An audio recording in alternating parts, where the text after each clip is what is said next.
नमस्कार दोस्तों, welcome back to write to success YouTube channel. आज के इस लेक्चर में हम यूजीसी नेट इंग्लिश का एक बहुत ही इम्पोर्टेंट टॉपिक कवर करने वाले हैं, post independence period and the role of English in India. ये टॉपिक एग्जाम ऑफ व्यू से बहुत ही ज़्यादा इंपॉर्टेंट है, स्पेशली एमसीक्यूज, मैचिंग क्वेश्चन और क्रोनोलॉजी टाइप के क्वेश्चंस इस टॉपिक से पूछे जाते हैं। चलिए दोस्तों स्टार्ट करते हैं। Post independence period after 1947. By the time English India gained independence in 1947, English had already established its dominance in India as well as across the world.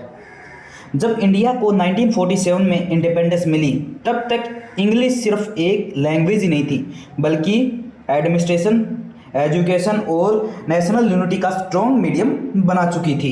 It became so deeply rooted in Indian society. ये Indian society में deeply root कर चुकी थी। The imagine an India without English was almost impossible था। English had played a significant role in national unity, administration and freedom movement. Therefore it was unlikely that it would lose its importance after independence. उसके बाद है next, English का इतना ज़्यादा influence हो चुका था कि इंग्लिश के बिना एक मॉडर्न इंडियन सोसाइटी का इमेजिन करना ही मुश्किल था। फ्रीडम मूवमेंट में भी इंग्लिश ने एक इम्पोर्टेंट रोल प्ले किया था। लीडर्स एक दूसरे से कनेक्ट हो पाए थे, नॉर्थ का लीडर साउथ के लीडर से एक दूसरे से कम्युनिकेट कर पाए थे, जिसकी वजह से ही हमें इंडिपेंडेंस मिली थी। इसलिए इंडिपेंडेंस के बाद ये बिल्कुल अनयूजुअल था कि इंग्लिश अपनी इंपॉर्टेंस लूज करे।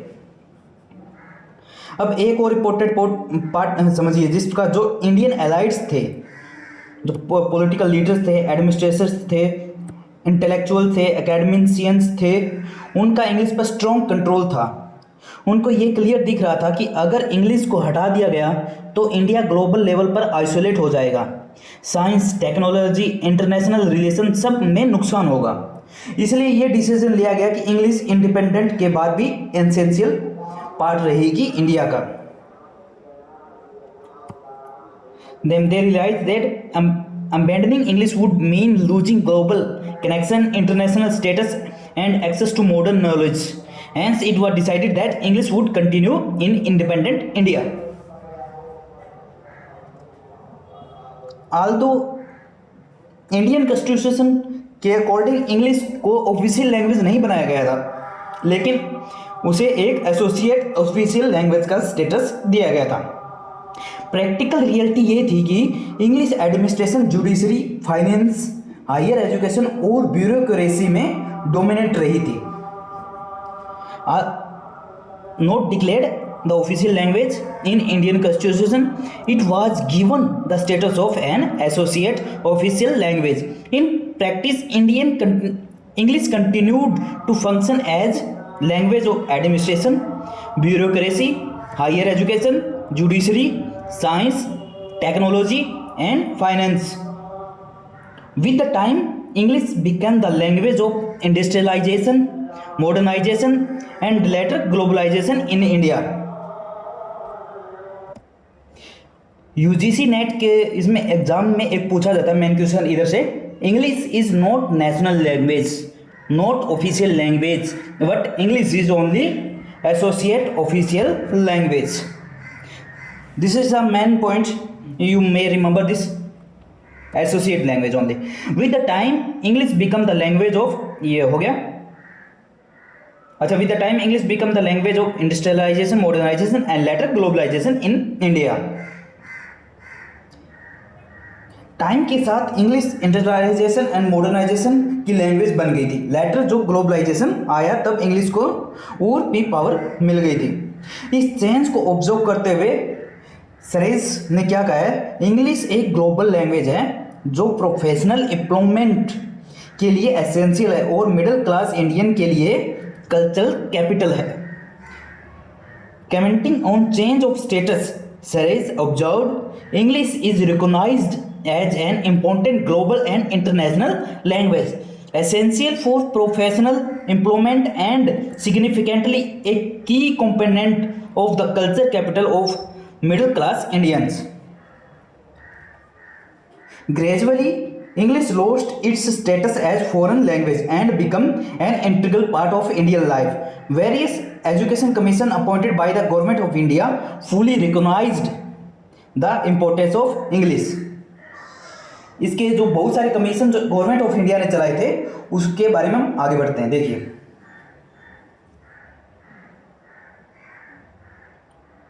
सबसे पहले जो कमीशन आया था वो था राधाकृष्णन कमीशन। चेयर्ड बाय था ये डॉक्टर राधाकृष्णन। ये कमीशन 1948 से 1949 के बीच में आया था। सबसे पहला और सबसे इम्पोर्टेंट कमीशन था यूनिवर्सिटी एजुकेशन कमीशन, जिसने राधाकृष्णन कमीशन के नाम से भी इसको जाना जाता है। इस कमीशन ने क्लियरली कहा था कि इंग्लिश ने इंडिया में नेशनल यूनिटी और नेशनलिज्म को डेवलपमेंट में मेजर रोल निभाया है। कमीशन ने यह भी माना कि इंग्लिश हमारी नेशनल हैबिट का पार्ट बन चुकी है अभी, और अचानक इंग्लिश को हटाना एक रिस्की होगा। इसलिए रिकमेंडेशन की थी कि इंग्लिश को हाई स्कूल और यूनिवर्सिटी में कंटिन्यू रखनी चाहिए और इसको अचानक से नहीं हटाया जाए, क्योंकि नॉर्थ में हिंदी बोला जाता है। इसका रिलीवर कौन थी? रिलीवर कोई लैंग्वेज नहीं मिल रही थी जो हम पूरे इंडिया में लागू कर सके, इंग्लिश को रिप्लेस कर सके। English change has been one of the potent factor in the development of unity in the country. In fact, the concept of nationality and sentiment of nationalism are largely the gift of English language and literature to India. It further observed that English has become deeply embedded in Indian life and that a sudden removal of English would be risky. However, it also noted that English could not continue forever as state language. The commission was finally recommended, क्या recommend किए थे commission ने? English should to be studied in high school and universities so that we may keep in touch with the living stream of ever growing knowledge. High school और universities में English study continue रखा जाए। उसके बाद जो next commission आया था secondary education commission 1942 में। 1942 की सेकेंडरी एजुकेशन कमीशन ने भी इंग्लिश को स्ट्रांगली सपोर्ट किया था। कमीशन ने कहा था कि इंग्लिश के स्टडी के थ्रू ही इंडिया को फ्रीडम और यूनाइटेडी मिली है। इस कमीशन में यह भी जोर किया गया था कि एजुकेशन में सेंटिमेंट नहीं होना चाहिए कि हमारा ये तो फॉरेन लैंग्वेज है तो इसको हम क्यों अपनाएं, और हमें प्रैक्टिकली सोचना चाहिए। Although it is चलिए देखते हैं। The commission strongly supported the continuous of English teaching and observed it was through the study of English language and literature that India became united and attained freedom. It also noted that many educationists and scientists believed that the advantage gained through the English should not be sacrificed. Emotional and sentimental considerations should not dominate education policy.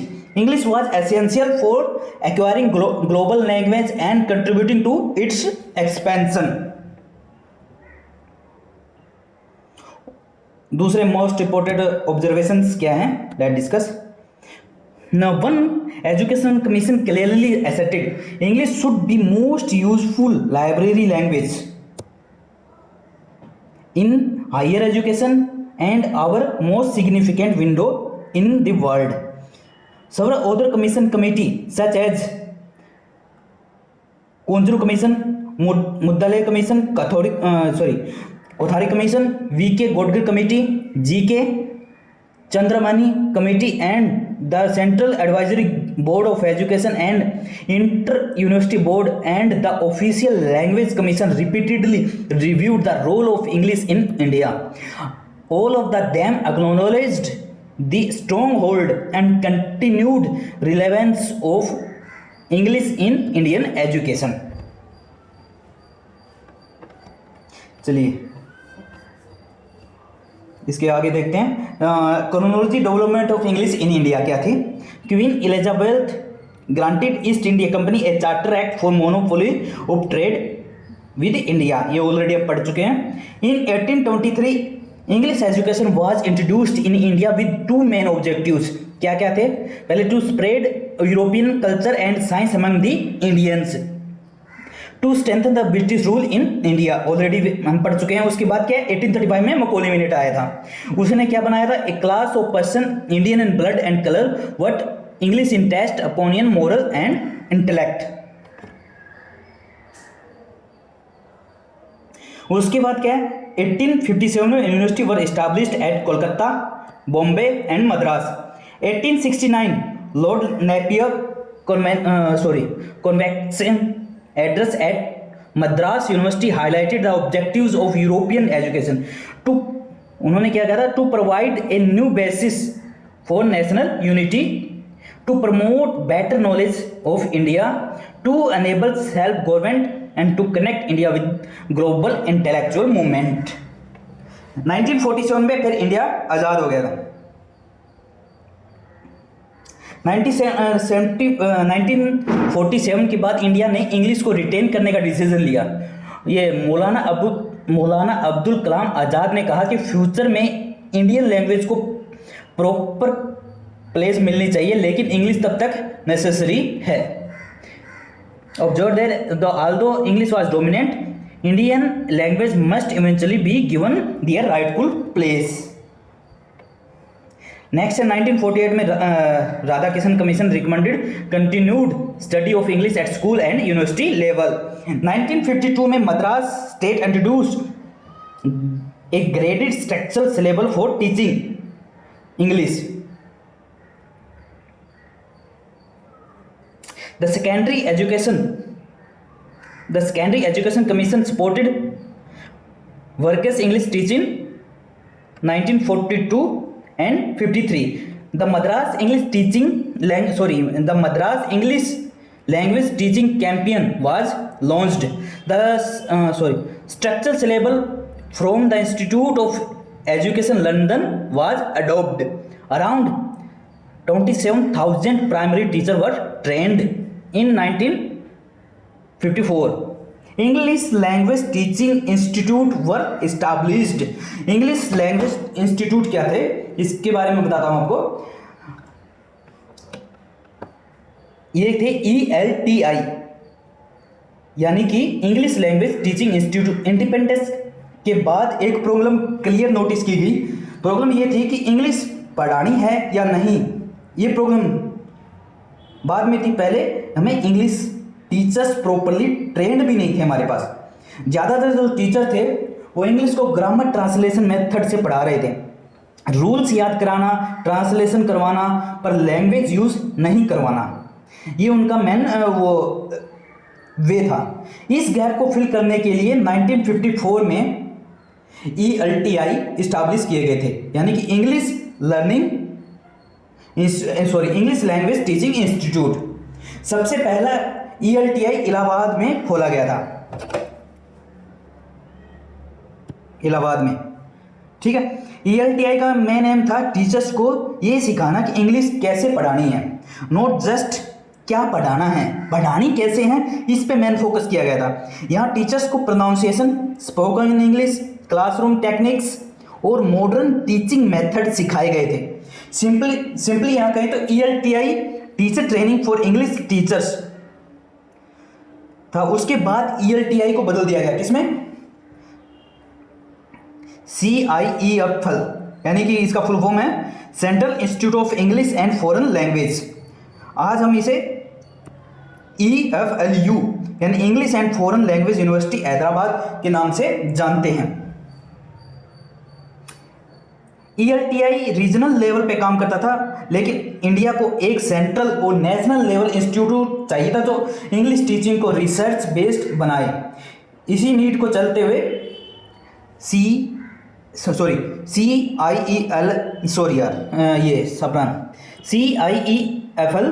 खोला गया था। CIEFL एक main objective English teachers को high level पे train करना था। English teaching के लिए टेक्स्ट बुक्स और मटेरियल डेवलप करना था इसका काम, और इम्प्रूव इंग्लिश टीचिंग स्टैंडर्ड को इम्प्रूव करना इसका मेन एम था। यहाँ सिर्फ टीचर्स को ट्रेन नहीं किया जाता था, बल्कि नए टीचिंग मेथड, सिलेबस डिज़ाइन और टेस्टिंग सिस्टम पर रिसर्च करवाया जाता था। इसलिए कहा जाता है कि ELTI सिर्फ ट्रेनिंग ग्राउंड था और CIEFL brain centre of English teaching in India बना था। ELTI और CIEFL में कंपैरिजन किया। ELTI टीचर्स को इंग्लिश पढ़ाना सिखाता था और CIEFL इंग्लिश टीचिंग को साइंटिफिक और एकेडमिक डिसिप्लिन बनाता था। और ये दोनों ही UGC नेट के व्यू से बहुत ही मोस्ट इम्पोर्टेंट है। दोनों का फोकस टीचर्स पर था, स्टूडेंट्स पर नहीं था। दोनों टीचर सेंटर्ड थे, नॉट स्टूडेंट सेंटर्ड। और हम बात करते हैं ये आगे क्या है। चलो next, Jawaharlal Nehru stressed the need for link language to prevent isolation of university using regional language. एक लिंक लैंग्वेज के लिए भी स्ट्रेस दिया था जवाहरलाल नेहरू जी ने। The regional institute of English were established at Bangalore. Study group report on English in India was prepared by ministry of education to review English studies national wide in 1967। UGC syllabus reform aimed to modernize and standardize university syllabus across India in 1977। यानी UGC का एक common syllabus नहीं हो सकता था क्योंकि एक common language नहीं थी, किसमें हम प्रिंट करें, किसमें हम उनको डिलीवर करें, तो इसलिए एक common and link language English को बनाया गया था। In 1987 the curriculum development centre Hyderabad was set up to shift focus from teaching to learning and make curriculum need based and socially relevant. जो ये करिकुलम डेवलपमेंट सेंटर 1987 था, इसका क्या है, CDC को 1987 में UGC ने हैदराबाद में सेटअप किया था। इसको समझने के लिए पहले एक प्रॉब्लम को समझे। देखो एक बताते हैं, 1980 तक इंडियन यूनिवर्सिटी में सिलेबस पर फोकस किया जाता था। ज़्यादातर जो टीचर सेंटर था, जो टीचर बोलते थे स्टूडेंट लिखते थे एग्ज़ाम में, वही मतलब एग्जाम में वही आता था, उसी पे टीचर सेंटर था, न कि स्टूडेंट की अपना कुछ मिलता था। इससे रिजल्ट क्या होता था, स्टूडेंट को डिग्री मिल जाती थी लेकिन स्किल और अंडरस्टैंडिंग कम डेवलप हो पा रही थी। इसके लिए CDC रिक्वायरमेंट थी। UGC ने रियलाइज़ किया कि इस प्रोग्राम सिर्फ सिलेबस की लेंथ से नहीं है बल्कि प्रोग्राम सिलेबस का नेचर से है, इसलिए हमें नेचर ऑफ सिलेबस चेंज करना था। इसलिए CDC का एम रखा गया था सिर्फ कंटेंट डिसाइड करना नहीं, बल्कि ये सोचना था कि स्टूडेंट क्या सीखेगा और कैसे सीखेगा। CDC के मेन ऑब्जेक्टिव थे टीचिंग से लर्निंग की तरफ शिफ्ट करना, टीचर सेंटर एजुकेशन को स्टूडेंट सेंटर एजुकेशन की तरफ मूव करना। दूसरा करिकुलम को नीड बेस्ड बनाना, और तीसरा था जो स्टूडेंट के फ्यूचर और सोसाइटी के काम आए। करिकुलम को सोसाइटी रिलेवेंट बनाना इनके मेन फोकस थे। चलिए हमारा नेक्स्ट करते हैं आगे। हाँ आगे दोस्तों हम मल्टीपल चॉइस क्वेश्चंस करते हैं। After independence English was given the status of associate official language का स्टेटस दिया गया था। Which year India's independence, this is a common 1947। Which commission is known as University Education Commission, Radhakrishnan commission. The University Education Commission was set up in, ये set up हुआ था 1948 में, इसने report generate की थी 1949 में। According to Radhakrishnan commission English contributed to, किसमें contribute किया इंग्लिश ने, नेशनल यूनिटी में। English should be the most useful library language, this view was expressed by an education commission के द्वारा ये एक्सप्रेस किए गए थे। Who remarked on English as cultural capital of the Indian middle class? Suraj is the right answer. English gradually lost the status of foreign language का status ये loose कर रही है और ये इंडियनाइजेशन इसका हो रहा है। Queen Elizabeth first granted trade charter to East India Company in 1600. English education was introduced in India in 18 1923 में।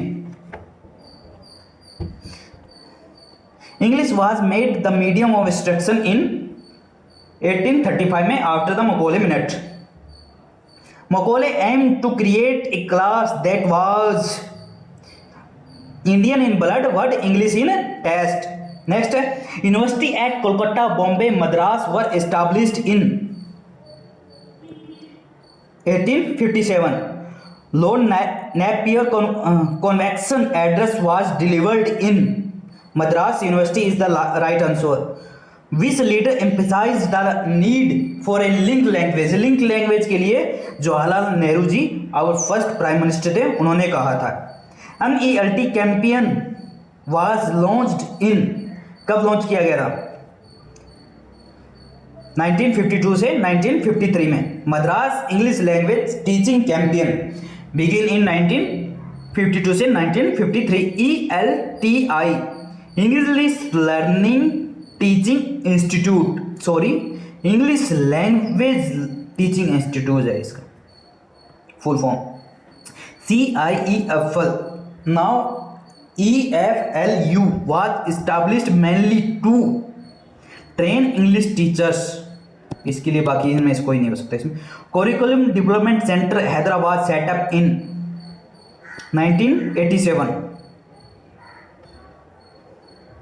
इसका रिवीजन ट्रिक करते हैं रिमेंबर करने के लिए। 1835 Macaulay minute, 1948 Radhakrishnan, 1952 secondary commission आया और 1987 में CDC। ओके दोस्तों, थैंक यू। आज के लिए इतना ही। अगर आपको टॉपिक अच्छा लगा हो तो लाइक करें, सब्सक्राइब करें और शेयर करें। हम जल्दी इसके नोट्स ऑनलाइन प्लेटफॉर्म पे डाल दिए जाएंगे और इसका पिन कमेंट में उसका लिंक पेस्ट कर दिया जाएगा। थैंक यू दोस्तों।